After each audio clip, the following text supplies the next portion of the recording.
అధ్యక్షుడు Donald Trump అత్యంత సన్నిహితుడు. ఆయనకి ఒక కుడి భుజంలా వ్యవహరించినటువంటి చార్లీ కిర్క్ ఇప్పుడు అత్యంత దారుణంగా ఒక నిండు సభలో హత్యకు గురయ్యాడు. సో దానికి సంబంధించి విజువల్స్ మనం టీవీ స్క్రీన్ పైన చూస్తున్నాం. Donald Trump and Charlie Kirk గతంలో వరుదరు కలిసి ఒకే వేదిక పైన ఆ స్టేజ్ ని పంచుకున్న దృశ్యాలు. సో ట్రంప్ కి ఒక కుడి భుజం లాగా ట్రంప్ కి అత్యంత సన్నిహితుడైనటువంటి కన్జర్వేటివ్ యాక్టివిస్ట్ చార్లీ కిర్క్ దారుణ హత్యకు గురయ్యాడు. ఉటా వ్యాలీ యూనివర్సిటీలో తాను మాట్లాడుతూ ఉండగా ఆయన పైన ఒక్కసారిగా ఫైరింగ్ మొదలైంది. డైరెక్ట్గా వచ్చి గొంతుకి ఒక బుల్లెట్ తగిలింది. తీవ్రంగా రక్తస్రావంపై స్పాట్లోనే ఆయన కొంత కళ్ళు తిరిగి పడిపోవడంతో హుటాహుటిన ఆసుపత్రి తరలించారు. అక్కడికి వెళ్లి చికిత్స పొందుతూ మరణించినట్టు తెలుస్తోంది. సో ఉటా వ్యాలీ యూనివర్సిటీలో మాస్ షూటింగ్కి అంటే అమెరికాలో గన్ కల్చర్ పెరిగిపోయింది.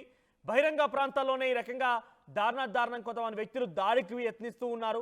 సో వారంటికి వ్యతిరేకంగా మనమంతా కలిసికట్టుగా ఉండాలని చెప్పి ఉటా వ్యాలీ యూనివర్సిటీలో విద్యార్థులతో ఆయన సంభాషిస్తూ మాట్లాడుతున్నారు.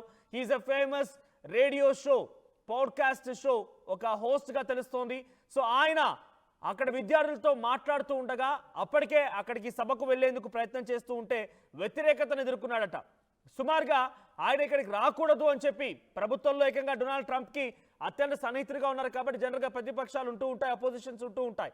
సో యూనివర్సిటీలో ఉన్నటువంటి అపోజిషన్ పార్టీకి సంబంధించిన కొంతమంది స్టూడెంట్స్ ఆయన ఇక్కడ రానివ్వకండి అని చెప్పి సుమారుగా 1000-1500 మంది ఒక సంతకాల సేకరణ చేసి అక్కడ యూనివర్సిటీ అధికారులకు కూడా ఇచ్చారట. ఆయన అనుమతించకండి, ఆయన రానివ్వకండి, ఇక్కడ సభ పెట్టనివ్వకండి అని చెప్పి.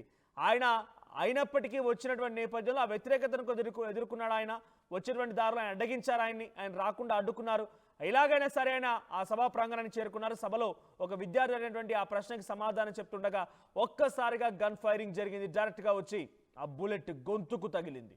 సో తీవ్రంగా రక్తస్రావం అయింది, కింద పడిపోయాడు. వెంటనే హుటాహుటిలో ఇచ్చినటువంటి ఇతర బౌన్సర్లు కానివ్వండి, సెక్యూరిటీ సిబ్బంది అక్కడి నుంచి హాస్పిటల్కి తరలించేందుకు ప్రయత్నం చేశారు.